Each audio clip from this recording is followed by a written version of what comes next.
بسم اللہ الرحمن الرحیم۔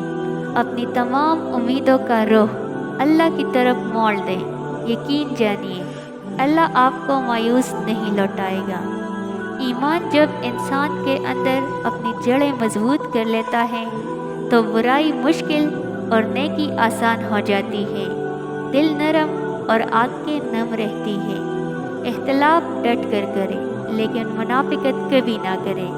اختلاف جرأت مند، دلیر اور خاندانی لوگ کرتے ہیں، جبکہ منافقت بزدلوں اور بدنسلوں کی صفت ہے۔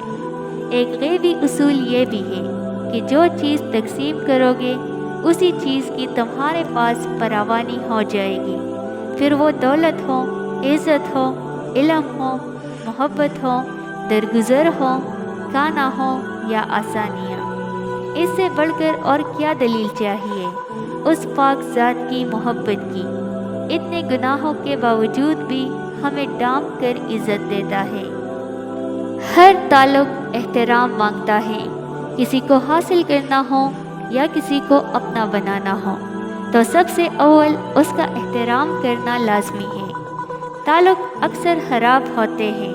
اگر یاد رہتا ہے تو اس کا احترام کہ اس نے مجھے کتنی عزت دی تھی، اس نے کتنا مان دیا تھا۔ تعلق اور رشتہ یہ اللہ کی طرف سے بنتے ہیں، مگر ایک دوسرے کو عزت دینا اور احترام کرنا ہمارے اور آپ کے ہاتھ میں ہے۔ زندگی میں دو نصیحت پر عمل کرنا، ہمیشہ کے لیے کامیاب ہو جاؤ گے۔ نماز مت چھوڑنا، زندگی کی ساری برکتیں اسی میں۔ اپنی نظر کی حفاظت کرنا، گناہ کی بنیاد یہی سے ہوتی ہے۔ مخلصی سب سے زیادہ پرکشش جذبہ ہے۔ اگر آپ کسی کو کچھ نہیں دے سکتے تو اسے اچھے الفاظ تو دے سکتے ہیں۔ الفاظ لہجہ نہیں رکھتے مگر تاثیر رکھتے ہیں۔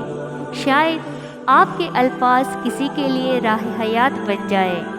وہ لوگ خوش نصیب ہوتے ہیں جو لوگوں کی دعاؤں میں شامل ہوتے ہیں۔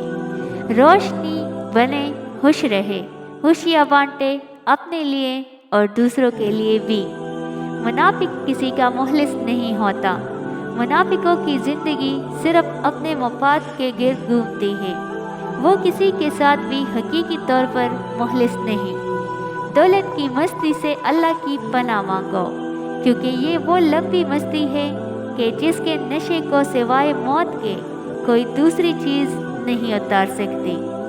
وہ بھی کیا دن تھے جب کسی کو گھر کے دروازے سے باہر تک چھوڑ کر آتے تھے تو آنکھیں نم ہو جاتی تھی۔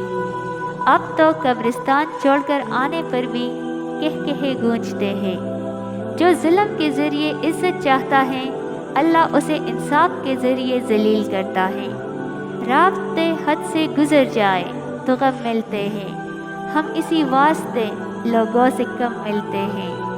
توبہ قبول ہونے کی نشانی یہ ہے کہ اس کے بعد انسان کا دل گناہ سے ہٹ جاتا ہے۔ جب عبادت بوجھ سے سکون بن جائے تو سمجھ لو کہ تم کو اللہ سے اور اللہ کو تم سے محبت ہو گئی ہے۔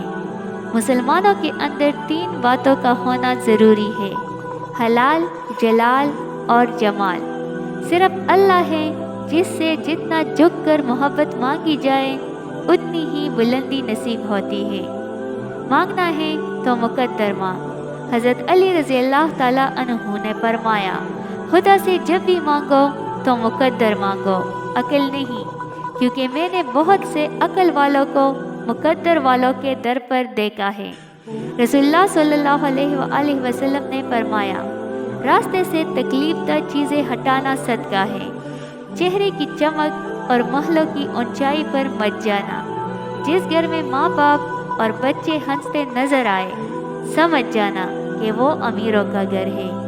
سروں پر شفقت کے پھیرنے والے ہاتھ جتنے کم ہوتے جائیں گے زندگی کی تلخیاں اتنی ہی بڑھتی جائے گی۔ اپنے بزرگوں کی قدر کیجیے۔ اچھا وقت اور اچھے لوگ ہر کسی کے مقدر میں نہیں ہوتے۔ جب بھی ان میں سے کوئی مل جائے تو اسے ضائع نہیں کرنا چاہیے۔ لامحدود آرزوئیں محدود زندگی کو عذاب بنا دیتی ہے۔ توبہ کا خیال، خوشبختی کی علامت ہے، کیونکہ جو اپنے گناہ کو گناہ نہ سمجھے وہ بدقسمت ہے۔ صدقہ دعاؤں کے قبول ہونے اور مشکلوں سے نکالنے کا ذریعہ ہے۔ لوگوں کا سہارا بنے اور خود لوگوں کے سہارے پر نہ رہے۔ نہ آپ کبھی بے سہارا ہوں گے اور نہ ہی لوگ۔ تہجد اللہ کی لاڈلی عبادت ہے، تو سوچو تہجد پڑھنے والا اس کا کتنا لاڈلا ہوگا۔ جہاں باتیں کلیئر نہ کی جائے وہاں بدگمانیاں ہی ہوتی ہیں، اور باتیں انسان صرف وہاں کلیئر کرتا ہے جہاں تعلق رکھنا ہو، ورنہ کہتے ہیں جان چھوٹی۔ مشکلات زندگی کے ہر موڑ پر ملیں گے۔ سنیں، آپ بس رب پر یقین رکھیں اور اس پر بھروسہ رکھیں، وہ ہر مقام پر آپ کو تام لے گا۔ دعا ایک تعلق ہے، محبت کا، رابطے کا، بھروسے کا۔ زیادہ سوچنے سے بہتر ہے کہ استغفار کیا جائے۔ زیادہ سوچنا مشکلات کو بڑھاتا ہے اور استغفار مشکلات کا حل ہے۔